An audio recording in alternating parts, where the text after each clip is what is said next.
Hi, y'all. First of all, I'm going to give you the website, the Utah State Board of Education Digital Teaching and Learning website. So I took you directly to the EdTech Management Resources page.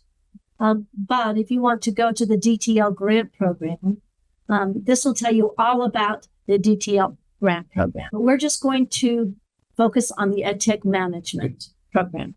So through the Digital Teaching and Learning grant, USBE gets funding for every single school that's in the DTL program, which is most schools. It's all districts and 2/3 of charters. So if you are in the Digital Teaching and Learning grant program, you have access to an EdTech management resource. You're guaranteed that. If you are not in the Digital Teaching and Learning program, check in with us. And if we have funds available, we can set you up. And we just know that year to year, whether or not that's the case. So checking in with the DTL team would be a good way to know that.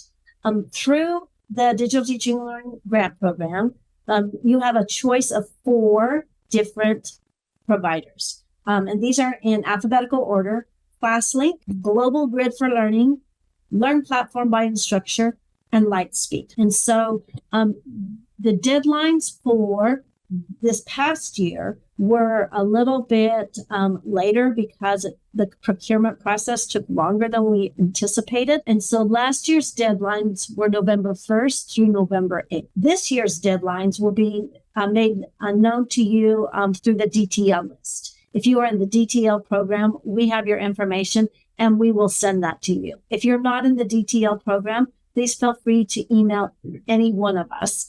I'm not sure if this is the appropriate form, but some of my charter schools want to use Clever, for example. I think, is that the same as Global Grid for Learning, maybe?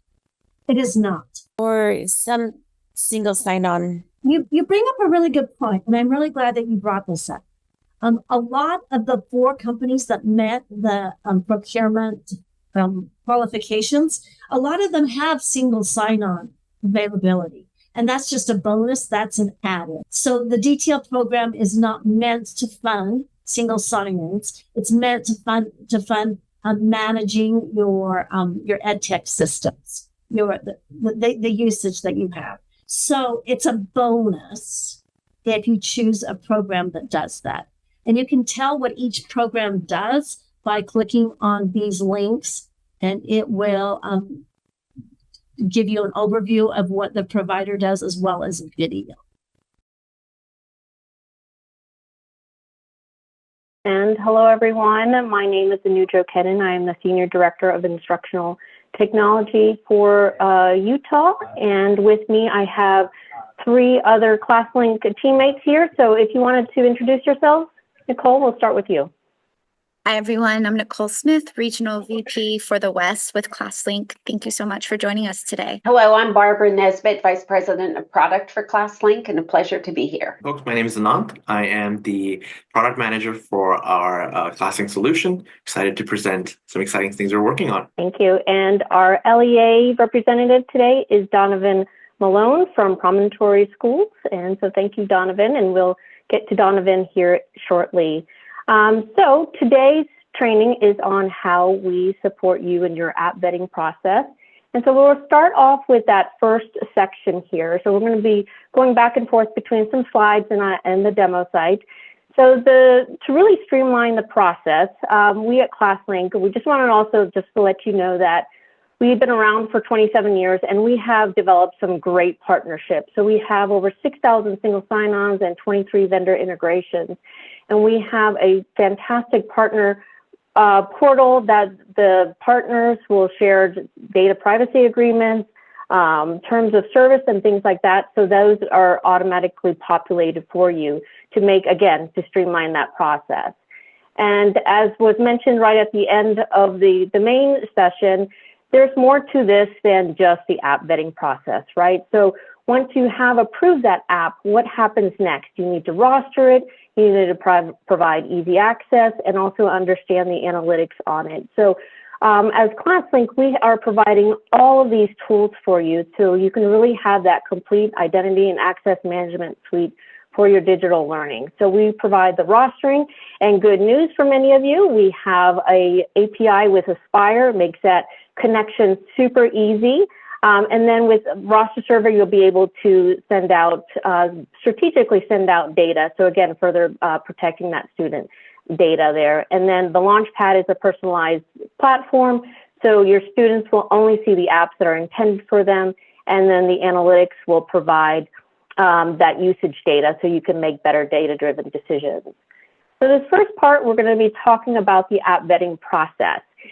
And with this, what I'm going to show you is going to be outdated actually in a few short months. So I'm not going to spend too much time on this. And so I'll actually then turn it over to Anant to show you this amazing app track tool that will that you'll be super impressed with. It'll streamline a lot of those processes and do all those things that you need to do. So in the meantime, I'm going to show you what our current process is. And again, one of the things that makes ClassLink so great is that we're constantly listening to our districts and LEAs to hear what is important to you, what is it that you need to make sure that you have all the tools to meet all those requirements. And so we took your feedback, and then Anant is going to show you what that feedback looks like then. So currently, if you want to request an application, you would go into the, oops, there we go, logged out there. Let me try that one more time. So for those of you who are not familiar with ClassLink, every single LEA will have their own landing page. And then here we have the multi-factor authentication to add that additional layer of security. And so now we'll go ahead and go back in there. All right, so I am in my personalized dashboard. And so as you can see, I clicked on the plus sign because I want to go ahead and add an additional resource or request it. And so what I'll do is I'll go ahead and click on this add app. I'll put in the app name, the website URL, and then check that box for single sign-on for that application. And then what happens is then it's sent to the request email, which you'll populate in this field here, and then that triggers the workflow process. So so that's the current situation. And so what I'm going to now turn it over to Anant is to show what it's going to look like to have a lot more workflows, transparency, and so forth. So as Anu showed in her demo, you land on your Launchpad page, you land on your home page, and now we've got a different button on the top left here for App Track. When you click this button, it'll actually open a slide over, and it will ask you to specify the app you need access to, indicate why you need it, and see if the admin will approve or deny a request. When you kick off the request, as Anu showed, you can pull in applications from our global app library. That app library is, we work with our vendors to collect information about privacy policy, terms of use, and more. All of that enriches the content in our app library. So those apps can be displayed here, or if you'd like to request an app that isn't part of that library, you can request a custom app. So in this case, we're going to request Teams. And as part of that request form, you would need to put in information that an admin has specified. Why do you need this app? Who should it be assigned to? More questions here. What could it cost? A lot more. Then you would go ahead and request the app itself. After you've made your first request, you would see a dashboard that can show you the statuses of that request. It's in progress, or if it's been completed, approved, or denied. Here, you can I'll populate some more requests so we can see a real life scenario, what it would look like. Here, and as a user, you can always reject your request. So, if you don't want to request Teams, maybe we're a Zoom school or a Zoom district, let's go ahead and cancel that request. You can always look at your in-progress requests and requested requests with more detail by clicking the I button. Here, as I mentioned before, we'll be pulling information from our partner portal, where vendors go in and provide us the description, what else they can provide about the app. And you can go in and see the form that you just submitted, your reason for request, for which classes, for which students. And finally, you can see a audit log, basically, of who has approved and any comments they've given. As I mentioned before, you can always delete your request, but you can also edit it as well. When you do edit your request, it will kick it down all the way back down to the first step of the approval process, which I'll be talking about shortly. So as I showed here, the goal is to provide visibility from submission all the way to decision. That is the requester flow. As an admin, you can do a lot more. ClassLink offers a tool called that is available today called security roles. It's offered at no cost with your ClassLink subscription. Security roles is what we like to use for delegated permissions.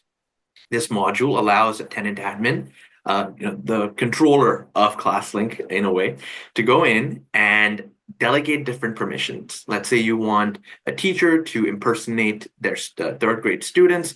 You can set that up in security roles.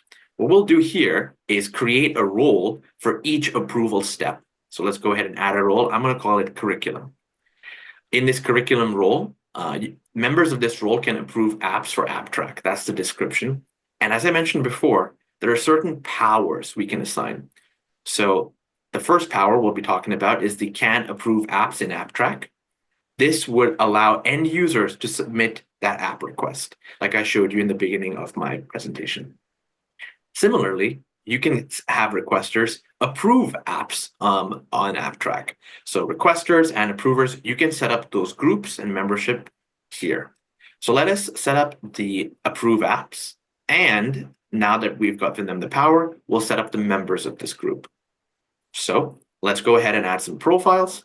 Here, we're going to add our elementary and high school teachers. Let's save that.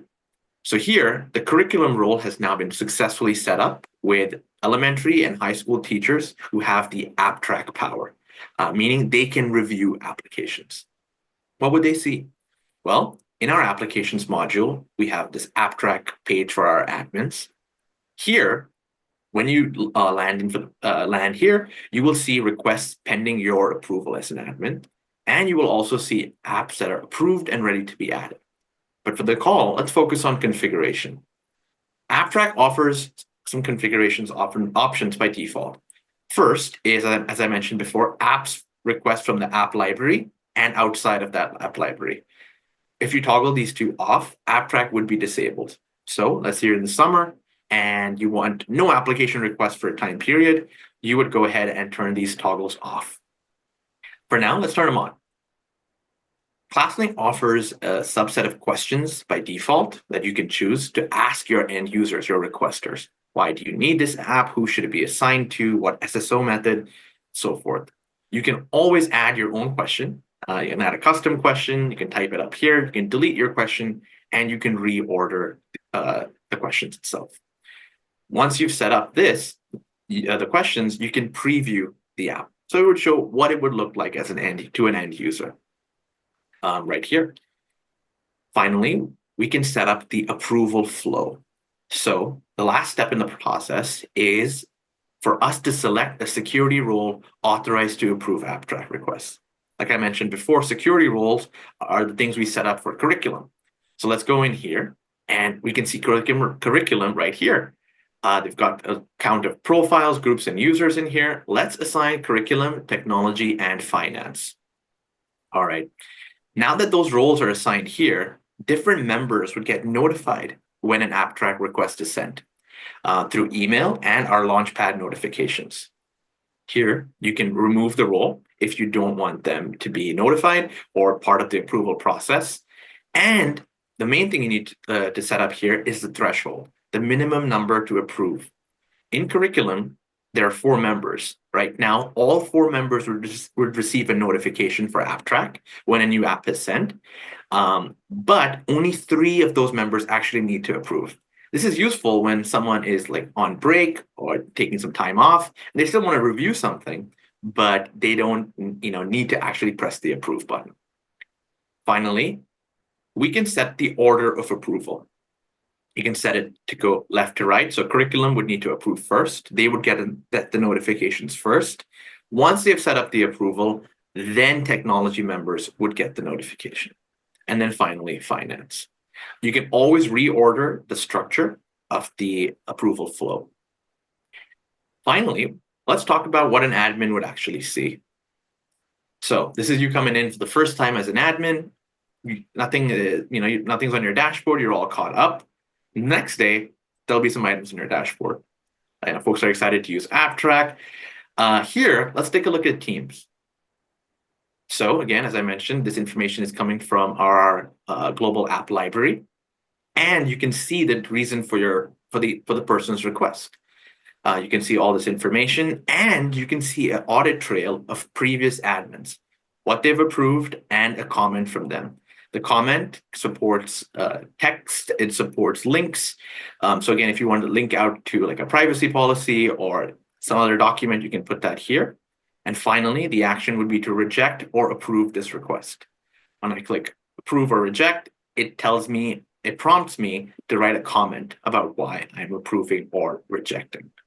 And last thing an admin can do here, as I mentioned at the start, you can see if an app has been requested by multiple people and their reasons. So, Bob and Leroy here, you can see why they want Teams. So as you can see, Bob wants, to show them how to get an app set up and working properly. Another one, Leroy here, just wants to have another option for their students. That is the AppTrack flow for our requesters and our approvers. Pass it off back to Anu. All right, thank you, Anant. Any questions on that? See if there's any questions.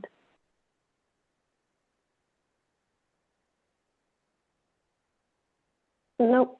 Okay, very good. So we're super excited about that. So thank you so much. That's great work that you all put into that. So next up, let's see here. So we've talked about the app request process, and now we want to talk about the supporting evidence-based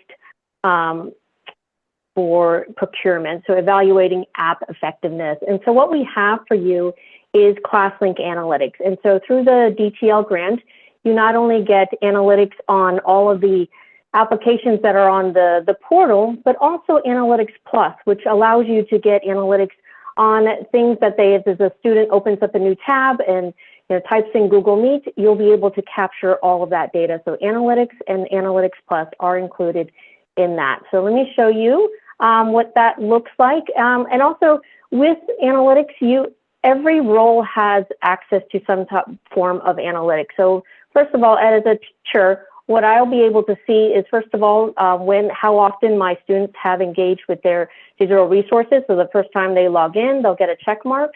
And then I can also go in and see how much time they have spent. So if I go in to look at Marquez, yesterday spent time, I can see all of those applications that they have spent in. And then so if I'm working with that student to spend more time in math applications, it's a really quick and easy overview that I can provide. All right, so then at the LEA level, you have access to our analytics. And so this is where you'll be able to see a list of all of your digital resources. So you can see the total time, average time, seeing the most used applications, and then you can drill down into each individual application. And as this is really helpful too when you are piloting a certain application to see if it's actually being utilized.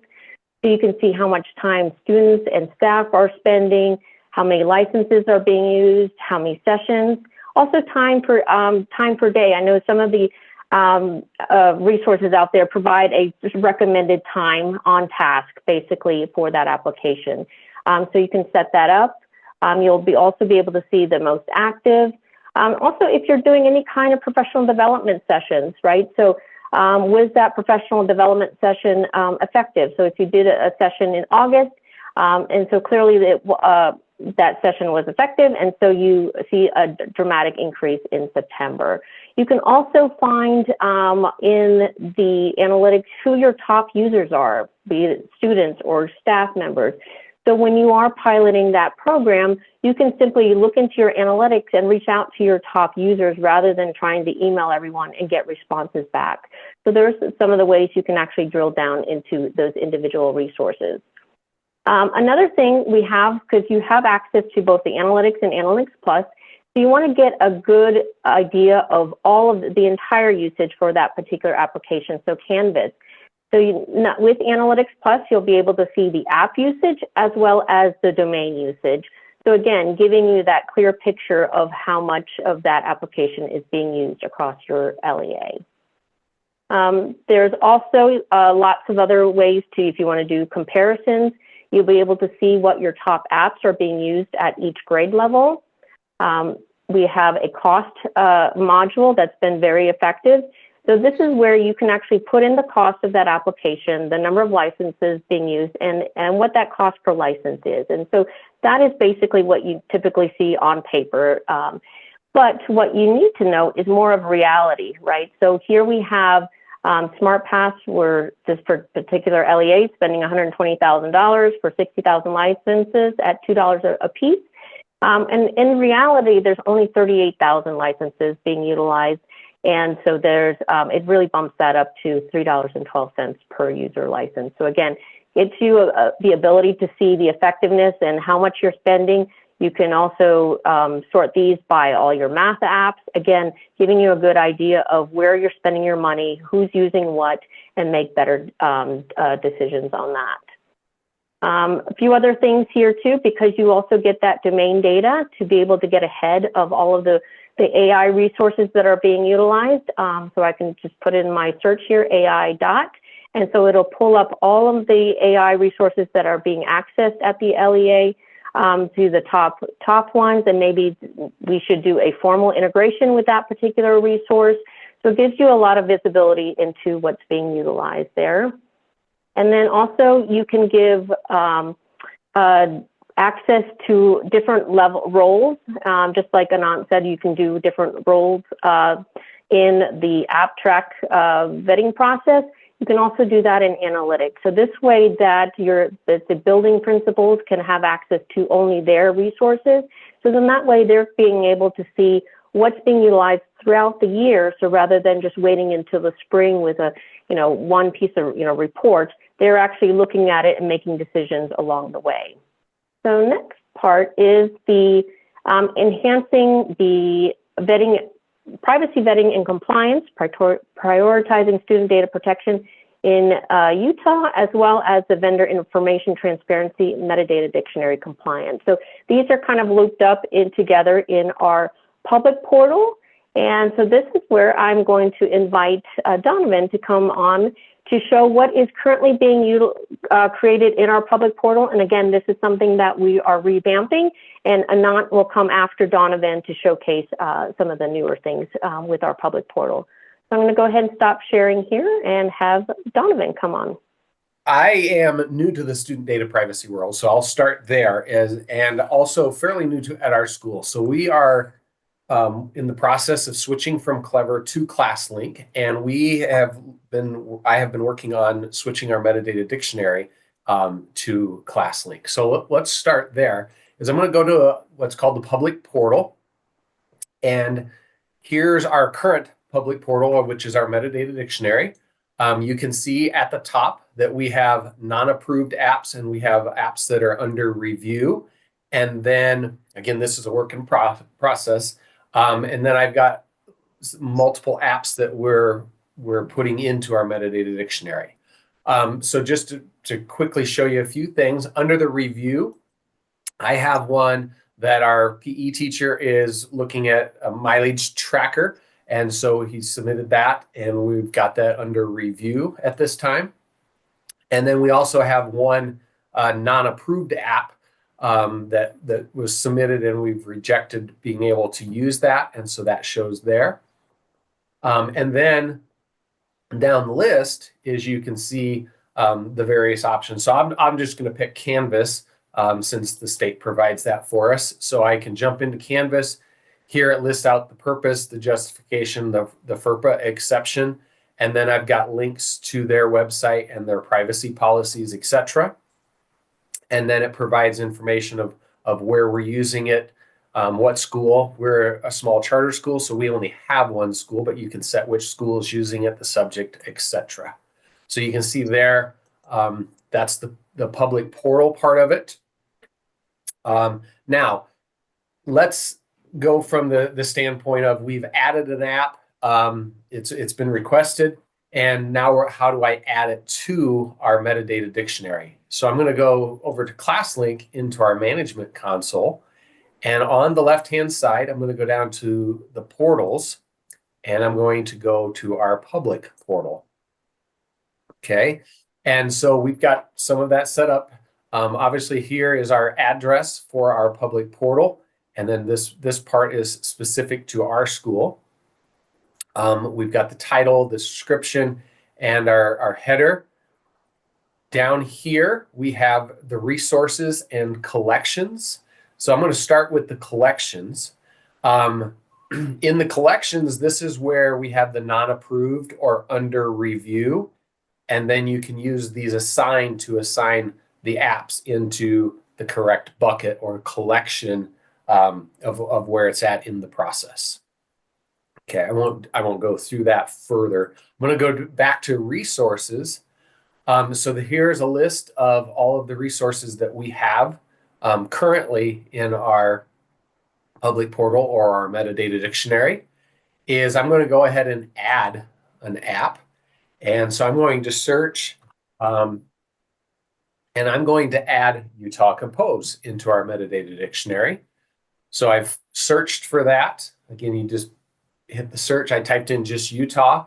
I'm going to add that. All right. And I've been playing around. So normally this would come up empty, but because I've been adding it and going back and forth, the data is there.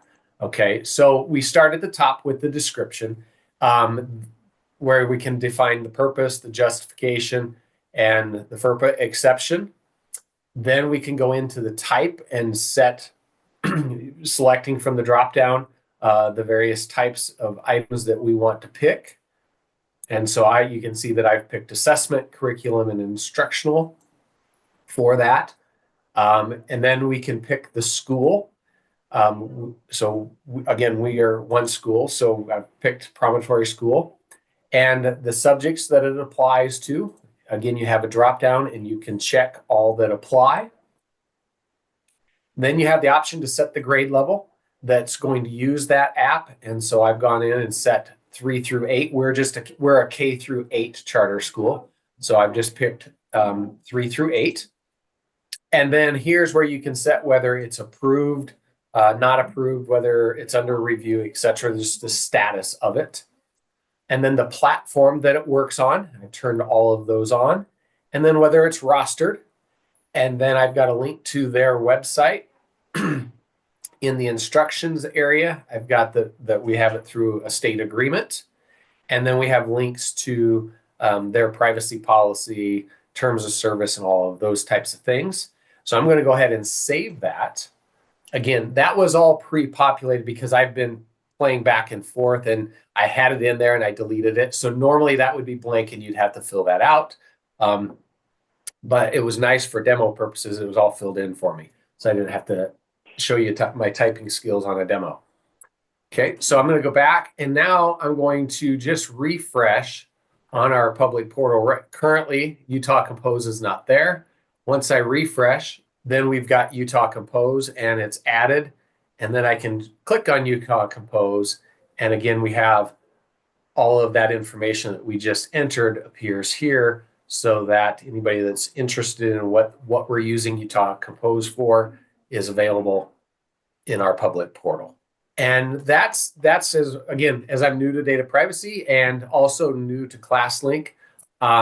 This is where we're at in our current implementation part of it.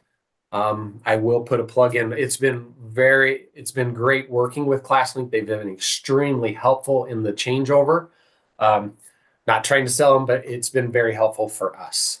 And then Donovan, also you are you have Aspire, and then you've been able to integrate with Aspire as well. Yes, yep, we are a user of Aspire, and that has been a lifeline that has saved us so much with being able to connect to Aspire and now populate from Aspire into ClassLink for our rostering. Awesome, very good. Well, thank you so much, Donovan. That was fantastic. So what I'm going to do now is, so that's the current version of our public portal. So I'm going to hand it over to Anant to kind of show you what's coming out. Thank you. Anant? Alrighty, folks, here's the updated look and feel for the public portal. Now we've got a handy carousel at the top so you can switch between those applications. You can always, as Donovan showed, click into an application to learn more about it. We have the links to the privacy policy, terms of service, data sharing, and so forth. We have just updated the look and feel. We're adding support for badging as well. And the statuses, we're getting updated badging on that too. The core functionality of the public portal remains the same. It's just an updated look and feel, and to provide you as the admins as well as the end users who are reviewing this a little bit more of a clearer experience. The same filters apply today, where you're at the top and you're able to click in. But yes, you can do the same filtering like you do today, as Donovan showed, where you go in and select the grade levels or the how it works with different devices. So again, that is all in there today. That is it that we had for public portal. All right, so that next section is about the benefits of using ClassLink. So again, being an EdTech company, security and privacy is of utmost importance to us. So not only do we comply with FERPA, COPA, and they sign the student data privacy pledges, but we also want to make sure we stand behind those promises. So we do internal and external penetration testing.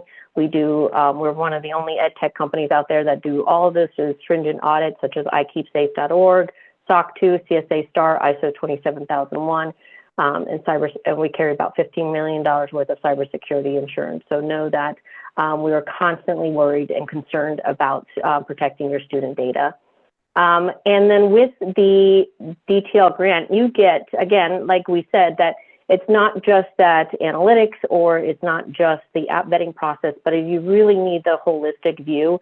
So you need to be able to, once you've approved that app, how do you roster? How do you securely roster and only expose data that that vendor needs and not exposing your entire data set?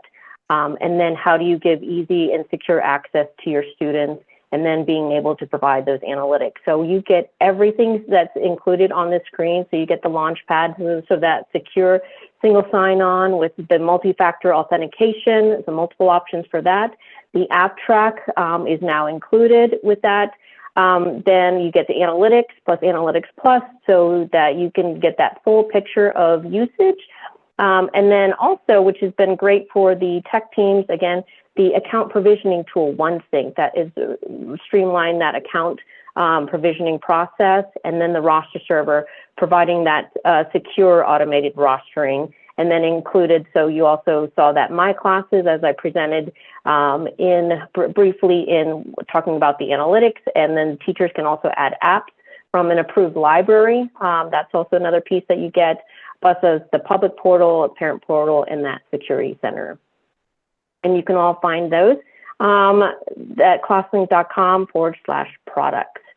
And as Anant went through, we are super excited about that app track to really provide that structured workflow for you to have that security, interoperability, and being able to monitor spending and track that process. So there's a lot of transparency there. And again, so you saw that little demonstration of AppTrack. And then also just another thing with Roster Server. So we have APIs with PowerSchool, with Skyward, with Cumulative, with Aspire. Especially those of you who are using Aspire, has been, as Donovan mentioned, it has been a huge help. Because I know when I first talked to Donovan, he spent hours and hours and hours trying to get some of that data rostered into the third-party vendors. So we have the API, and then so once you get that data into the roster server, you can actually add additional data without touching your sys. So again, gives you further customizations on what data you're sharing, and again, being very strategic in what data you're exposing by vendor. And then also, you don't have to go it alone. We have amazing support. So everything that you saw here, you are handed over to a dedicated implementation manager that will walk you through every single step of the way. So I know, like, especially like Donovan, he wears so many hats, and I think Troy was also mentioning there's so many things that are on his plate. We walk you through it. We are supporting you throughout this entire process. And then once you go live, you'll be handed over to an engagement director that will be with you throughout the life of the product. Because as you know, when you implement something, it doesn't always tend to stay that way. You may get a new SIS. You may get some additional changes. And so we're there to have a live person to talk to support you through any changes as you move forward. And then you also get access to 24/7 help support. And then finally, call to action. We're so excited to offer you that you can actually start now. So if you're not a current ClassLink customer, you can actually start now before the selection process begins. I think was it late June. So because your time is precious, and so we want to give you a head start on implementing ClassLink. So again, just let us know if you are interested in it. We'll go ahead and get you set up with that. So some of the key links here, I think I put it in the chat. So this is a great tool to go access if you are not familiar with ClassLink and you want to get a little bit more information on what is all involved with the DTL grant. So classlink.com/Utah.